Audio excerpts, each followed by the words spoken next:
Hi guys. Welcome to my channel. So before we get started, make sure to hit that like button, also subscribe to my channel. In this video, we will talk about top 10 places to visit in Lebanon. So make sure to watch the full video. 1. Qadisha Valley. In the heart of rural Lebanon, the Qadisha Valley cuts through modest settlements and agricultural land in an extraordinary way. Houses and monasteries are built on the steep slopes of this gorge, that's been eroded by the water of the Abu Ali River.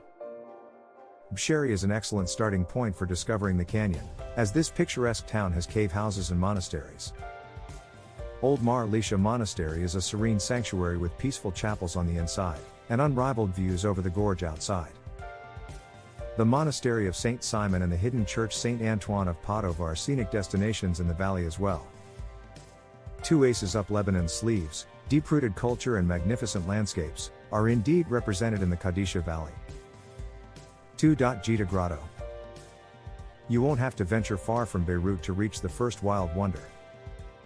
Jita Grotto is only a 20-minute drive away from downtown Beirut, making it an easy day trip from the capital. This limestone cave complex is a majestic place, with 2 main chambers featuring towering stalagmites and stalactites in fantastic shapes. You can ride a tourist train or gondola to the entrance of the caves, while on the inside, you can follow a walking track or ride a rowing boat. Many of the columns and limestone creations bathe in artificial lights, creating a captivating spectacle. Bringing your lunch during your visit isn't necessary. Near the cave chamber's entrance, a restaurant serves traditional Lebanese dishes to satisfy your cravings. 3. Beirut. You'll most likely arrive in Beirut, but traveling further isn't an urgent matter. Lebanon's capital pleases visitors with a grand coastline, antique sites, pumping parties and the nightlife districts. Start your adventure in the city in the National Museum of Beirut, where archaeological excavations are displayed to tell the historical tale of this Asian country. Downtown Beirut is the most popular area, as this district is home to the famed Beirut souks and the Roman baths, a complex of ruins that dates back to the 1st century AD. While the souks represent old Beirut, the city's new face is apparent at Zaytuna Bay, where upscale restaurants, yachts, and skyscrapers dominate the view. Beirut is a cosmopolitan place, worth spending at least a couple of days. 4. Tripoli. Although Tripoli has significantly fewer people than Beirut, its cultural treasures equal or even surpass those of the capital. Established around the 6th century BC, Tripoli has been a part of numerous civilizations. Persians, Phoenicians, Greeks, Romans, and Ottomans have all resided in this intriguing city. Go back to the Middle Ages at the citadel of Raymond de Saint Gilles, constructed by Crusaders and seemingly untouched until today. The nearby Tainal Mosque is another superb example of Tripoli's gorgeous architecture. This 14th century mosque has vivid green domes, and the stone structure is particularly imposing on the inside. Furthermore, Tripoli is praised for its souks, medieval market quarters where the fragrance of spices penetrate the nostrils. 5. Beataddin Palace. Beataddin Palace might not be as ancient as some of Lebanon's cultural crowd pullers, it undoubtedly is a national treasure. Assembling this royal residence took 30 years, and it was meant to serve as a home for the emir, his harem, guests, and staff members. The excellent eye for detail in columns, walls and primarily the mosaics is undeniable. Stories are told through the use of the miniature tiles. As a visitor, you can stroll around the courtyard and savor the views of the former palace. While Beataddin Palace still functions as the summer residence of Lebanon's president, the complex is mostly accessible. Inside the palace, rooms and halls with striking Arab and Baroque ornaments await. 6. Sidon. Sidon was already mentioned in the Bible, but the city has actually been inhabited for thousands of years. No matter who occupied the city over the centuries, Sidon was always a prosperous trading hub.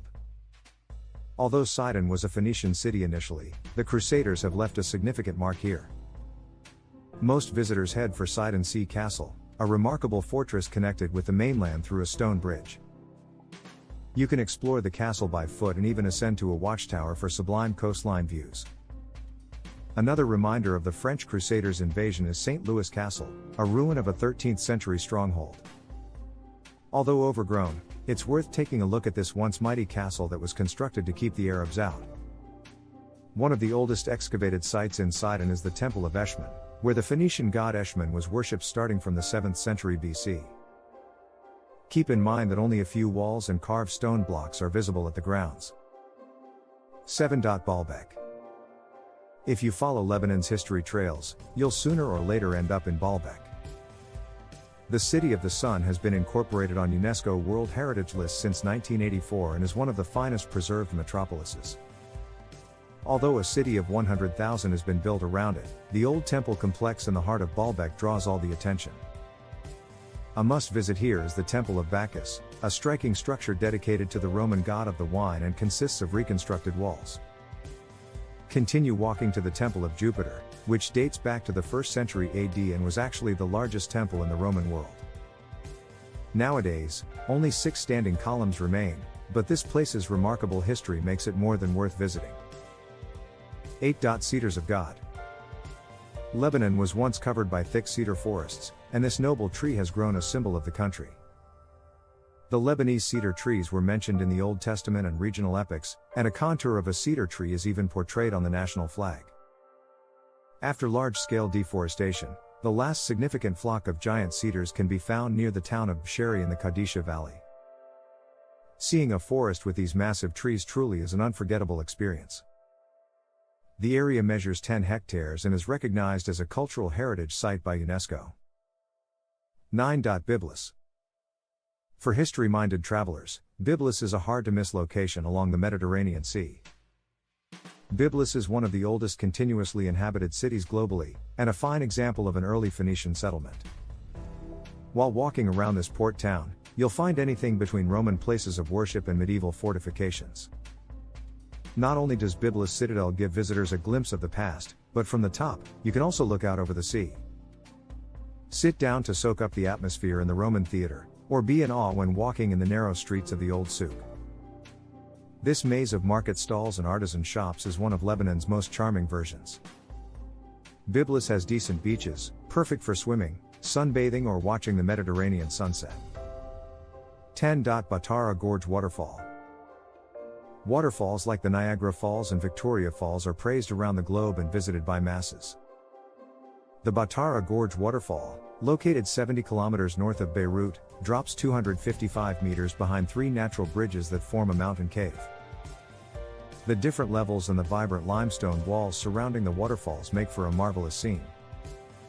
Walking trails get you close to this marvel of nature, and, with extra care required, you can even follow a narrow path behind the falls. March to April is the best period to visit when the melted snow from the mountains enhances the force of Batara Gorge Waterfall. What do you think of our video? Let me know in the comments section below. If you enjoyed this video, make sure to hit that like button. Also subscribe to our channel before you go. Thank you for watching.